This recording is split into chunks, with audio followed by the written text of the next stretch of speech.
Hi, welcome back to Joe Blogs. In this video I want to talk to you about Germany. Germany is the largest economy in Europe and the fourth largest economy in the world. And it is the country that's been most affected by the energy crisis caused by Russia's invasion of Ukraine. Prior to the war starting, Germany was buying almost a third of all of its natural gas requirements directly from Russia, and all of those imports have now stopped, and that's led to an enormous increase in costs for Germany and is now putting a lot of pressure on its economy. So in today's video we'll have a look at the economy of Germany. We'll look at who its trading partners are, because I think that's really important in terms of the global context. I'm not just talking about Germany in isolation today. I want to see what the knock-on impact of a shrinkage of the German economy is going to be for the global economy. So we'll have a look at all of the key trading partners from Germany. We'll then have a look at a breakdown of where Germany sources its energy from and what the implications of Russia's invasion of Ukraine has been on those purchases, and how Germany is going to get itself out of this situation, because the problem that Germany is facing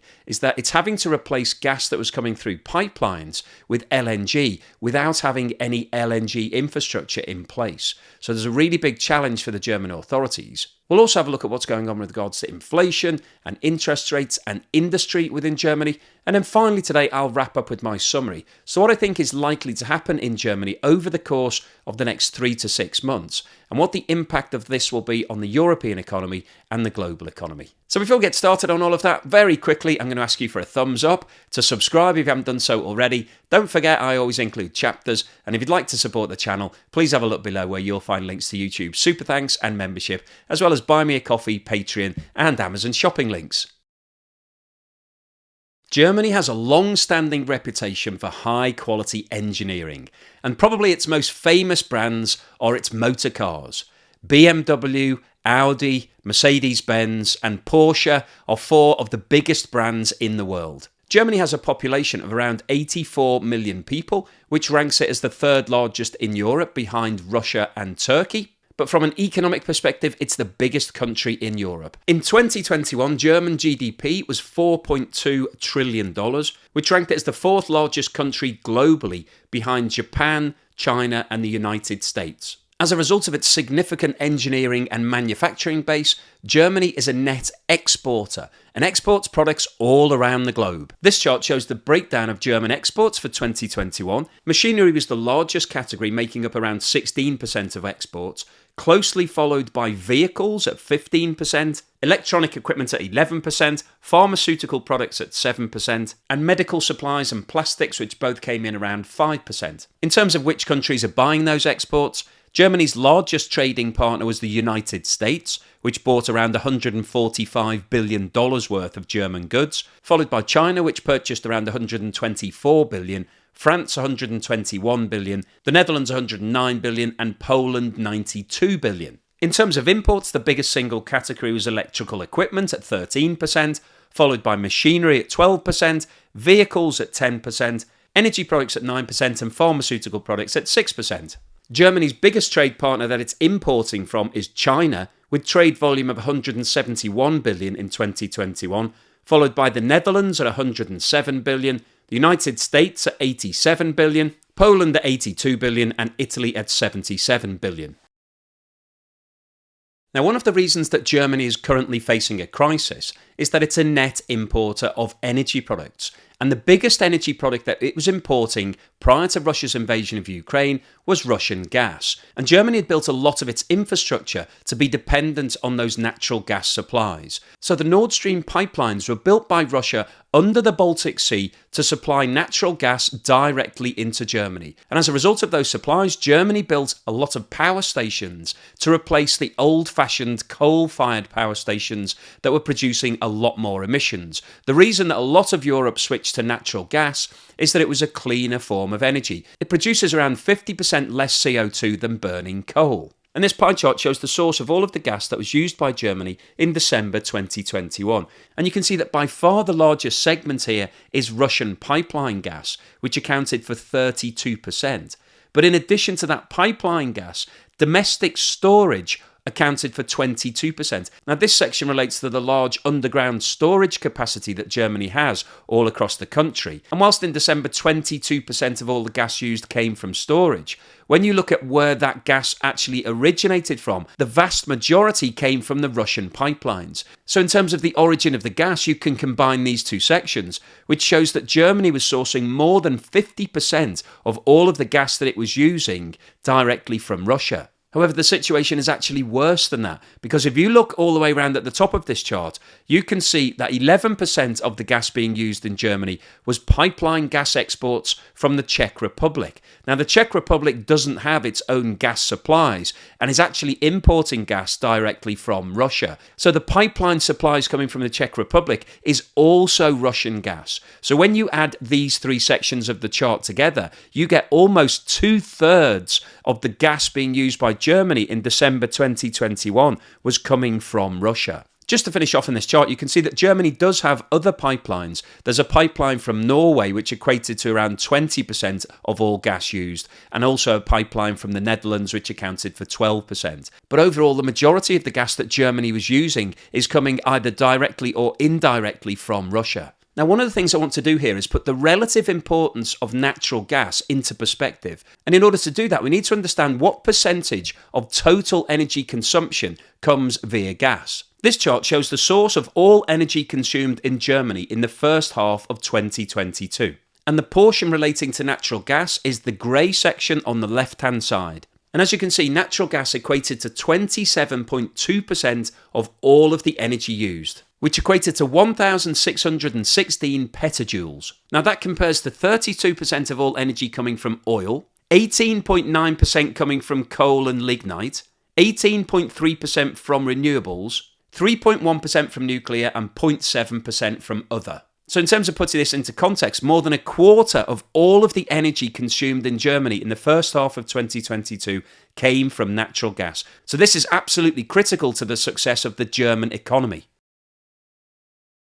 Now, in its position as the largest economy in Europe and one of the leaders of the European Union, Germany has been in the forefront of applying sanctions against Russia. And obviously, Germany has been in a very delicate situation because it wants to cut off all of those purchases, but because over 25% of all of the energy being consumed in Germany is coming from natural gas, and historically around 2/3 of that gas was coming from Russia, it's been very difficult for Germany to be able to walk away from those deals. Because, as you'll know if you follow the channel, to replace natural gas that's coming through a pipeline in the form of gas, the only real option that countries have is to go towards liquefied natural gas.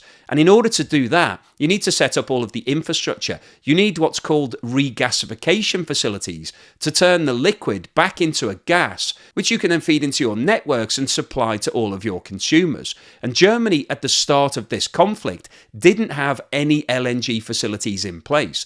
So it's had to run around trying to line up some mobile floating facilities and start to build things. But obviously that takes time. So that's been a real challenge from Germany's point of view. And obviously the other issue is the cost. Now this chart plots the daily imports of natural gas by country in 2022 for Germany. And the main countries shown on this chart that have been supplying Germany with gas are Russia in red at the bottom, Norway in blue, the Czech Republic in green, the Netherlands in orange, and Belgium in yellow. So you can see from the red section that up until the end of June, the supplies from Russia remained relatively constant. However, they reduced by more than 50% in July, and this was the time when Russia announced that it was having problems with the Nord Stream pipeline relating to the sanctions. It then shut down the Nord Stream pipeline for the annual maintenance check. However, Russia then claimed that there was an oil leak and other associated problems. And after a period of significantly reduced supply, the Nord Stream pipeline explosions took place, which blew two massive holes in both of the pipelines. And from that point onwards, no gas has moved between Russia and Germany. The section in blue relates to the pipeline that exists between Norway and Germany, and you can see that that's remained relatively constant and has started to increase slightly over the last few months. The green section relates to the historic imports of gas via the Czech Republic pipeline, but that gas was actually Russian gas, and you can see that those imports also reduced significantly after June and stopped around the same time as the Nord Stream pipeline's imports stopped. The amount of gas imported from the Netherlands has increased over the last 3 months, And over the course of the last 12 months, there's been an increase in the amount of gas from Belgium. But the overall picture here, if you take a step back, is that the amount of gas that Germany is importing now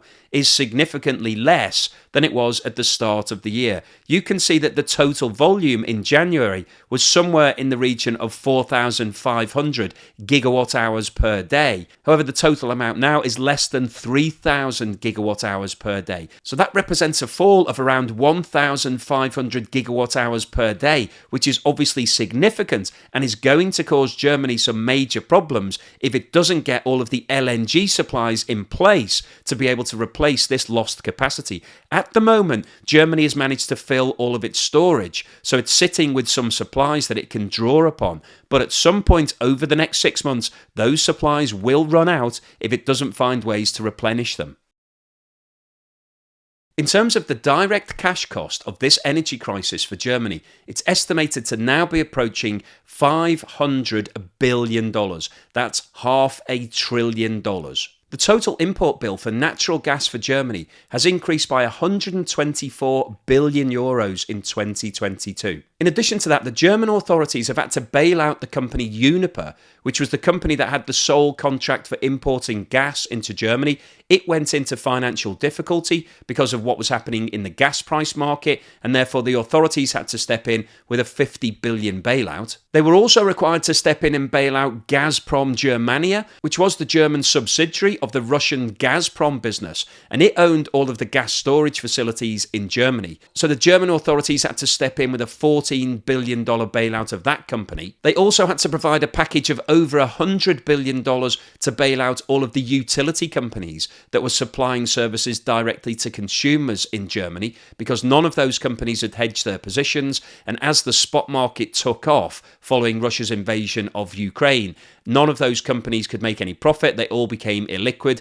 and the authorities had to provide bailout facilities. And in addition to that, the Germans have also paid over $10 billion so far to set up LNG infrastructure facilities. But obviously, that's just a drop in the ocean. They will have to invest significantly more than that to get the capacity of that LNG up to replace all of the pipeline gas that's been lost from Russia.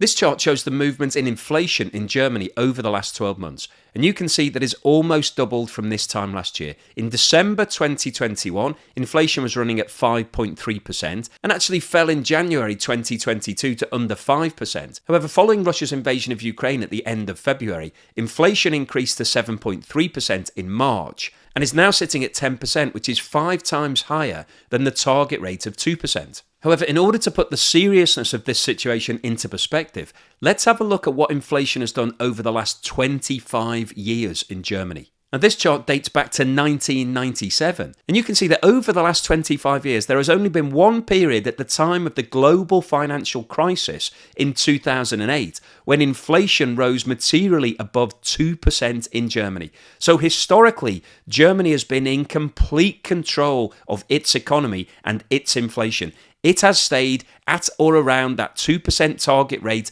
at all times over the last 25 years. But if we look at what's happened over the course of 2022, inflation for the first time in a generation in Germany has now got out of control and is into double digits. So this really puts into perspective how serious the situation is right now in Germany. The German authorities are simply not used to being in a high inflation environment. This is very, very unusual. Now, this chart shows the movement in interest rates over the last 25 years. And you can see that interest rates currently are at 2.5%, which seems low compared to the current rate of inflation of 10%. But as you'll be aware if you follow the channel, Germany is part of the European Union, and a lot of countries in the European Union have a collective interest rate setting policy. So they all agree on a rate that works for everybody. And of course, that means that you're not in control of your own destiny. You're having to do things collectively and do things for the best of the European Union rather than your individual country.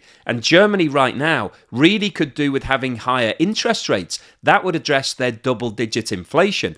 But they've got to do what's best for everybody else. So that must be slightly frustrating. But if we look back over the last 25 years, you can see that the highest rate of interest over that period was in the early part of 2000s when rates got up to around 4.75%. So I think the way things are shaping at the moment, there is a strong possibility that Germany could see rates hitting higher than that level at some point over the course of the next 6 months.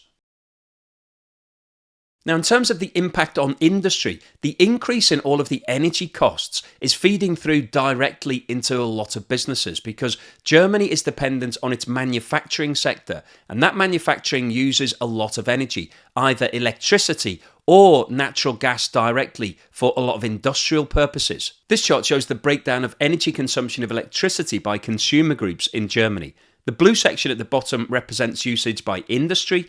The green section in the middle is households, and the yellow section at the top are trade and services. So you can see that around 50% of all electricity is being used by industry, and another 30% or so is being used by trade and services. So all of the cost increases that Germany has seen over the course of the last 12 months are feeding directly into all of their businesses. And this is going to be a major problem for Germany because it's a net exporter. So all of these companies will need to pass cost increases that they're incurring within Germany onto their prices, which is going to impact on their competitiveness in the global markets. And this chart shows the latest Purchasing Managers Index for a variety of countries around the world. And if you follow the channel, you'll know that we've talked about the Purchasing Managers Index a number of times. This is an index that's been calculated for over 50 years and is based upon a variety of data that's provided by companies from all different countries across the globe. And the key score here is 50. If a country is reporting a score higher than 50, it means that its industry is expanding, everything is growing. If the score comes in below 50, then that means that industry is contracting. And the colour code on this chart is blue for expansion, so if you've got a score above 50, it's coming in blue, and red for contraction. And what you can see is over the course of the last 12 months is a complete change from blue to red. At the start of 2022, most countries on this chart were recording scores in blue. So that was Germany, USA, the Eurozone as a whole, UK, France, and Italy, with the only countries coming in red being Australia and Japan. However, by March, every single country was in the blue, which indicates a global expansion. And that situation remained in April, May, and June. However, as soon as we got to July, we started to see a global slowdown. So a number of countries started recording their data as red, which means that they were expecting to contract. And that situation has got worse over the last few months. And in November, every single country on this chart is now shown in red. But if we dig down into those November figures, you can see that Germany is the single worst performing country on this list with a score of 46.3. Now, interestingly, it is closely followed by the USA with a score of 46.4, the Eurozone at 47.8, Australia at 48, the world as a whole is also recorded as being at 48, the UK's at 48.2, France 48.7, and Japan and Italy at 48.9. So what this shows is that we've got universal bad news all around the world at the moment, but the single worst performer out of all of the countries on this list is Germany. Now this chart shows the quarterly movements in GDP in Germany dating back to the start of 2020. And you can see from this that Germany is not officially in recession right now. Recession is usually called when you have 2 consecutive quarters of negative GDP. If we look at the last 4 recorded quarters of GDP, you can see that for Q4 2021, Germany achieved growth of 1.2%. That actually increased to 3.6% for Q1 2022.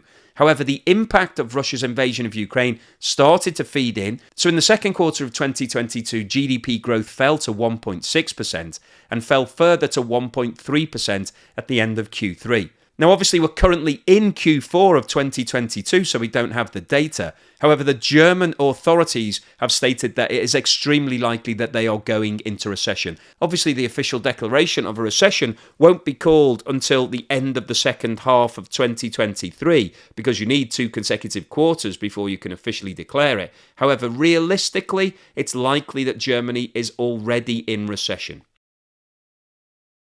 So what's the summary and conclusion today? Well, I wanted to post this video because I haven't done a feature on Germany previously, and I like to work my way around the globe and talk to you about specific countries from time to time. And I think what's happening in Germany right now is really quite interesting because this is the biggest economy in Europe, so it's the most important, and it's the fourth biggest economy in the world. And as you saw from the data we looked at earlier, it's got trading relations with the USA, China, and a lot of other countries. So it's very interconnected. So what I talk about all the time here, when a country is in difficulty, that will have a knock-on impact to other countries. If you're selling goods to Germany and Germany's contracting, obviously that's going to cause you a problem. And equally, if you're buying things from Germany and the costs are rising in Germany, that's going to put prices up. So that means that either you pay that higher price and therefore pass inflation on into your economy, or you have to make the decision to source something from elsewhere in replacement. But obviously certain things, such as BMW cars, Adidas equipment, isn't available anywhere else. If you want to buy German goods, you have to buy them from Germany. And if prices are rising in Germany as a result of increased costs, then that's going to be passed on to the rest of the world. So hopefully that gives you a flavour as to how these things become contagious, how it doesn't get contained just to within Germany. And I think what we've seen today is because of the historic relationship between Russia and Germany and the fact that Germany had built all of this infrastructure that was entirely dependent on Russian gas, it's caused major problems both from a supply perspective, but more importantly from a cost perspective for Germany. So it's facing two major challenges over the course of the next 12 months. Firstly, it needs to put replacement systems in place to provide gas to all of those consumers that need it, because it's not buying any Russian gas anymore. The Nord Stream pipelines have been blown up. So even if Germany wanted to revisit the relationship with Russia and start to buy large volumes of gas, it would be very difficult to do so because the infrastructure has gone. But realistically, it's very unlikely that Germany would make that U-turn, particularly because the war in Ukraine is still going on. So what Germany needs to do now is get replacement capacity in place. Now, Germany wants to increase its use of renewables, but that will take a long period of time. It's more likely to take years. So over the course of the next 12 months, the most realistic option is to get LNG capacity in place to feed into that gas network. And that is going to cost a lot of money. It's already costing tens of billions. It could run into hundreds of billions over the course of the next 12 months. So that's going to be a big problem from an economic perspective. But the other problem that Germany's facing is potential shortage, because it's got its capacity full right now, but it's drawing down on those reserves. And if it can't find alternative suppliers to refill those reserves, this time next year, Germany could be in a real crisis, because if it doesn't have full capacity going into the winter of 2023, then it could be facing the real prospect of blackouts. Now, as I've reported before, Germany is currently looking into elongating the life of some of its coal-fired power stations to supplement the shortages if they do come around. So there are plans in place, but all of this is going to cost money. And what we're seeing right now is an increase in costs in Germany. That's feeding through into industry. That's increasing their costs, meaning they're becoming less competitive in the international markets. So all of this is really bad news for Germany and its economy. So it's likely that Germany will go into recession over the course of the next 6 months. It will slow down. It's going to contract. So that's going to be bad news for the European economy, because Germany's the biggest economy and therefore everybody else will feel that pain. But it won't be contained to Europe. As we saw earlier, Germany does a lot of trade, both inward and outward, with America and China and all the other countries of the world. So there will be a knock-on impact, and this will definitely speed up the global recession. When one of the biggest economies in the world is moving towards recession, it will take a lot of other economies with it. So unfortunately, once again, this is confirmation that it's very likely that we are going into a global recession during 2023. So hopefully you found today's episode useful and interesting and thought-provoking. If you've liked what I've said, please give me a thumbs up and don't forget to subscribe if you haven't done so already.